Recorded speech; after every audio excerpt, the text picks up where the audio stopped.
So recently, we found out that Travis Hunter is going to be a Panini exclusive athlete, similar to how Fanatics got Caleb Williams, Jaden Daniels, Bryce Young, CJ Stroud, Victor Wembanyama, yada yada. The list goes on. And they just recently signed an exclusive deal with both Travis Hunter and Shedeur Sanders. Crazy, crazy. And this will absolutely shape shift the hobby. In my opinion, I think it'll absolutely shape shift the hobby because who's going to be the most exciting athlete to buy? Probably Travis Hunter, right? And I know with my conversations with Hector here on the channel as we cover the draft, I'm very cautious about Shedeur Sanders. I don't know if he's a first round guy. He's definitely not an early guy, but there is steam and momentum where he becomes the second overall pick, the third overall pick, what have you. Maybe a team trades in to take him. Maybe a team trades back to strategically draft him. Doesn't matter. He's going to be a quarterback, probably the second quarterback taken, maybe even the first in some scenarios. And people are going to be crazy over that. People are going to love Travis Hunter because he's both a wide receiver and a corner, super generational talent, absolutely all the potential in the world.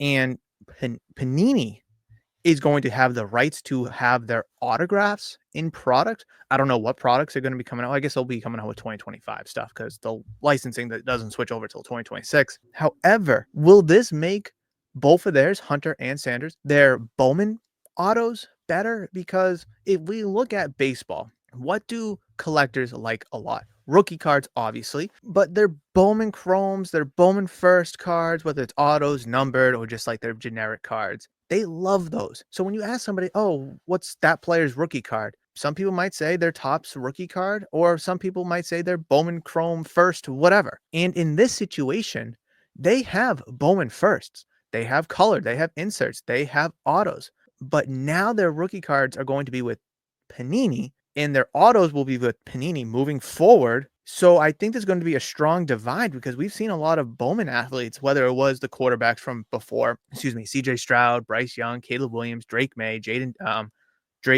Daniels, Will Levis for that matter. We've seen them go from Bowman football products and stay with Fanatics as exclusive athletes. So now your Topps Chrome and your unlicensed Topps products will have their autos in it. However, the Panini products won't. So when we get Topps Chrome or Topps Football 2025, we're not going to get two of probably the most exciting or most hyped up prospects that the class has to offer. Sure, there's going to be Cam Ward. Sure, there's going to be Abdul Carter. But outside of, Ashton Genty is going to be a big one. But you have to put Shedeur Sanders and Travis Hunter in that mix, at least in terms of hype and popularity and excitement, regardless how you feel about, or at least regardless how I feel about Shedeur Sanders being an NFL quarterback. There's still going to be hype and excitement there because he's a quarterback and everybody likes their damn quarterbacks. So when I look at this, I'm thinking to myself, wow, this is going to shape the market because if you open unlicensed Topps football, you're not going to get two of the most exciting or hyped up or sought after players, especially for 2025. But Panini, yeah, when 2025 Prism football comes out, you're going to be able to pull Shedeur and Travis Hunter cards. Now, when the license whole thing switch over, they're not going to be rookies anymore, but you're not going to be able to pull licensed autos of these guys. Then Topps will have the license, but they're not going to be able to offer autographs. So it's going to be a strong, strong division between the hobby. And over the past couple years, since Topps has been making unlicensed products, people do not care. It is evident that they do not care that it is unlicensed Topps football. They just want Topps football. They don't care that it's unlicensed Topps basketball. They just want Topps basketball. But when it comes to Leaf, the whole licensing thing matters. Super crazy, super bizarre, but you know what? That's just the nature of the hobby these days. A lot of people, I should say, are hype beasts. They want what's in, what's new, what people are telling them to buy.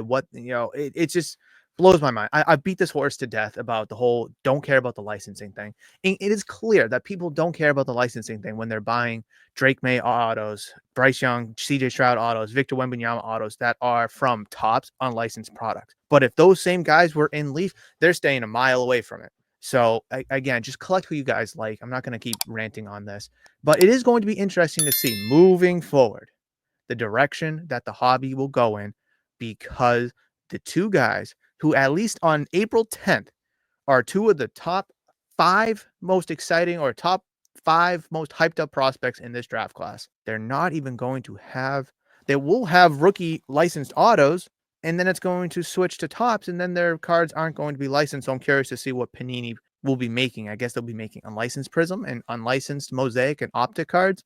But how are people going to feel about that? Because they're not rookies anymore and they're not going to be licensed, right? So very interesting to see what that goes with. I mean, this year it won't be a problem. I don't know if Ashton Genty or if Cam Ward or Abdul Carter or Tet McMillan or really any of the other top prospects that that Hector and I have been covering for a long time. I don't know if they're Panini or Fanatics athletes. I don't know yet, but we'll find out soon. We will find out soon. And again, this is why you shouldn't care about the whole licensing thing. Buy the players because you like them. Collect the players because you like them. Buy the cards because they look cool. I think those are the 3 mindsets people should have instead of worrying about, oh, is this going to be licensed? Oh, is that licensed? I think that conversation, that narrative is absolutely terrible. Leave your comments down below. What do you guys think about that? The whole licensing thing, unlicensing thing. How do you feel about Travis Hunter and Shedeur Sanders going to Panini together as exclusive athletes? Now Panini will have Shedeur, Travis Hunter, and Arch Manning, along with, I don't know who else I have to be honest, but that's a pretty good trio right there of guys, especially if they all pan out to be superstars at the next level. I mean, I can't blame them for putting all their chips in this basket because look at what Fanatics is doing. Again, Wemby, CJ Stroud, Bryce Young, Caleb Williams, Jaden Daniels, Drake May. I mean, the list goes on. Will Levis, right?